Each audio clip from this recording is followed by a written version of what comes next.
This is a CBS2 update. I'm Dana Tyler. Happy 4th of July. We hope you're enjoying your holiday and staying cool. The Super Bowl of competitive eating is always held on Independence Day, and this year the MVP is a familiar figure. Joey Chestnut won the Nathan's famous hot dog eating contest in Coney Island, the 11th time he's won, and he set a record, eating, or should I say, downing 74 hot dogs in just 10 minutes. On the women's side, Miku Soto won her 5th straight title. She ate 37 hot dogs, just shy of the 41 hot dogs she ate in last year's contest. The hot dog eating championship, always a big draw for fans on the 4th. CBS 2's Mark Liverman says it is the place to be on the 4th of July. We're excited to be here. Bananas! Now we can cross off some of my hubby's bucket list. 4th of July is nothing like Nathan's hot dog eating contest. And nothing like getting a front row seat leading up to the event. Thousands of people here to witness it all up close and take part in a piece of history. And everyone has their own reason for being here. What are you kind of looking forward to? Eating a lot of hot dogs for free. It's just the whole atmosphere. Like, I love all the American flags, people jumping around, everybody is like so happy. I'm very excited to be here. I eat hot dogs all the time, and I watch the hot dog eating contest every 4th of July. 3, 2, 1, put down your hot dogs. Watching the greats try and scarf down dozens of dogs in 10 minutes flat. We love Joey.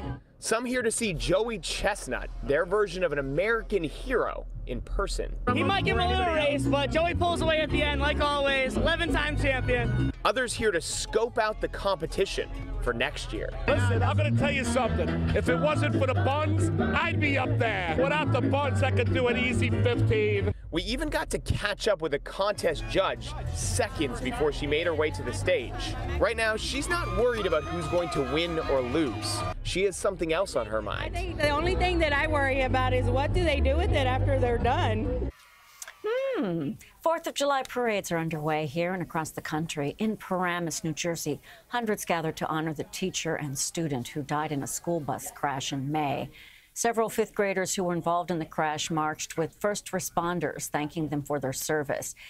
On Long Island, what you're seeing now, a fun way to celebrate and cool off. The Stewart Manor Parade pitted firefighters against residents in a huge water fight. Tonight, more than 2 million people are expected to line the East River to see the annual Macy's 4th of July fireworks spectacular. The Sky Show and all the music starts at 9:25 p.m.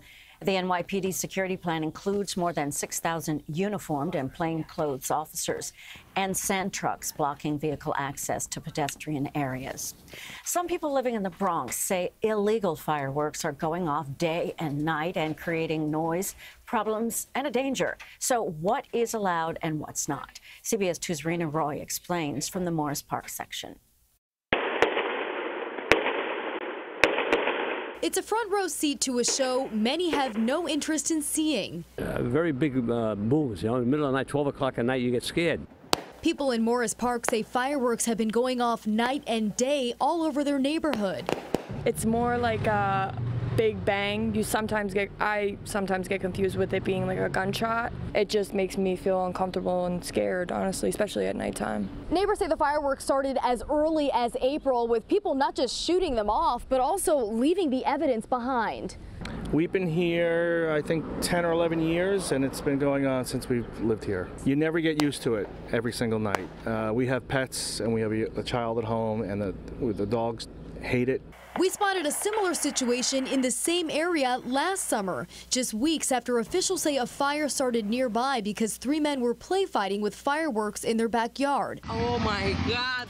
9 people were injured and 6 homes damaged, and the illegal usage happens all over the city.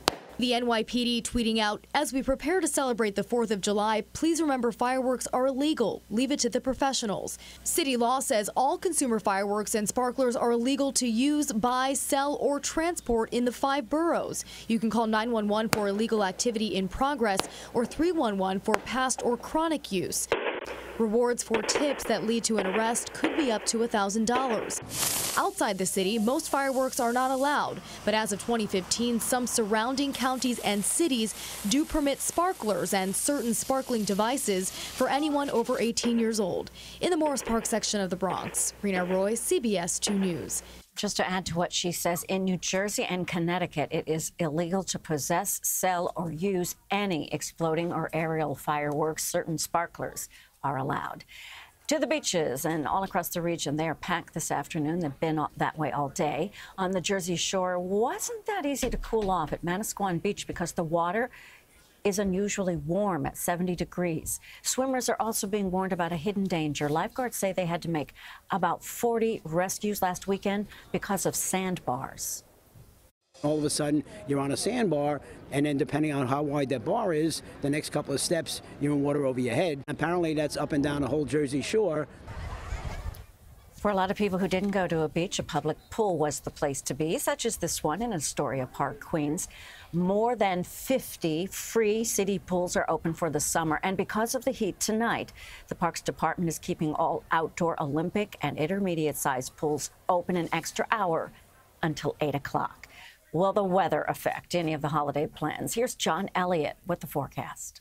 Well, good afternoon, everybody. I'm a muggy doodle dandy. It is still pretty muggy out there. Thermometers may not hit 90, but I got to tell you, when you factor in these dew points, and these dew points have been way up there in the 70s, it feels like the mid-90s, so it's a hot holiday. That said, you got the moisture in the atmosphere, you have the lift in the atmosphere due to the heat, so we're going to see some thunderstorms rumble through. We've been tracking some through the midday hours. You know, the concern is that brief heavy rain, gusty winds, some lightning, could see some hail. Now, yesterday it was warmer, so there was more energy in the atmosphere, so they shouldn't be quite as strong. Small consolation, though.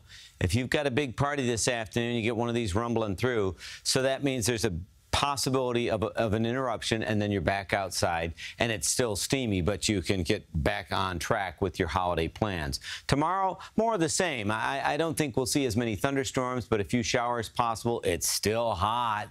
In fact, some thermometers are going to bounce back up tomorrow. Friday's a different story. We're all going to be bouncing Friday. It's a front. That front's going to push into this still warm, still humid air mass, so it's a stormy finish. That's when we see a little bit more widespread activity and a better chance for some flooding, too. So still steamy, 88.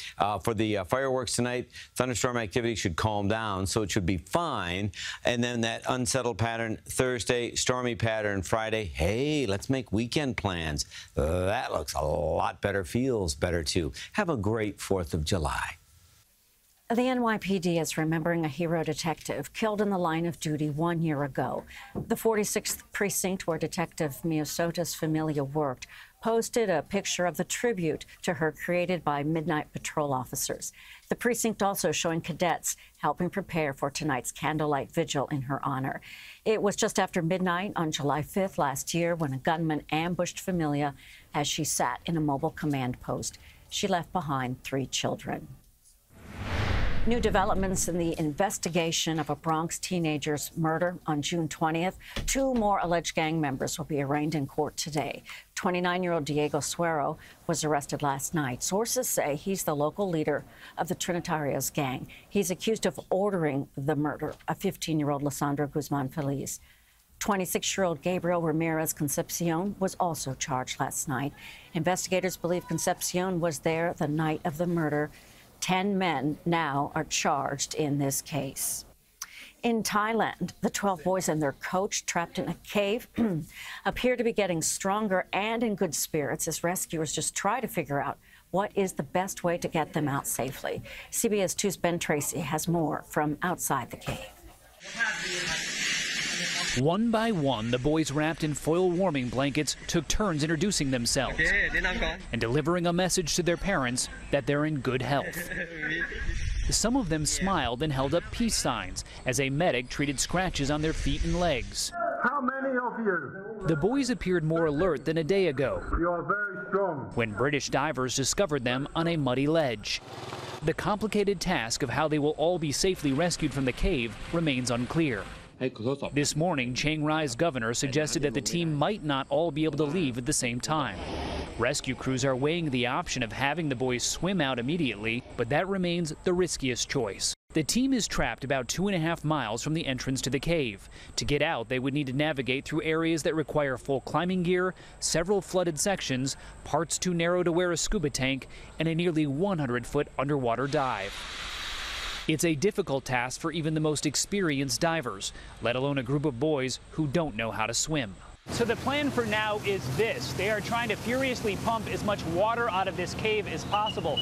The hope is if they bring the water level down far enough, it'll be more safe for the kids to either try to swim out, or better yet, they could wade or walk out.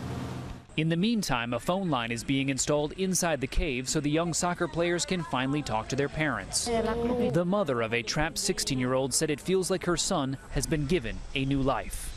This has become a race against time and the weather. Monsoon rains are expected to return this weekend, and they are worried that the cave could flood again. So they have actually found 2 places where rain was entering the cave, and they've blocked those up. Ben Tracy, CBS News, Chiang Rai, Thailand. That's your CBS 2 News update for this 4th of July. Stay with us on CBSNewYork.com, along with the CBS New York Facebook and Twitter pages for the latest news as it happens. I'm Dana Tyler. See you later today on CBS 2 News at 6 on television. Have a safe 4th of July.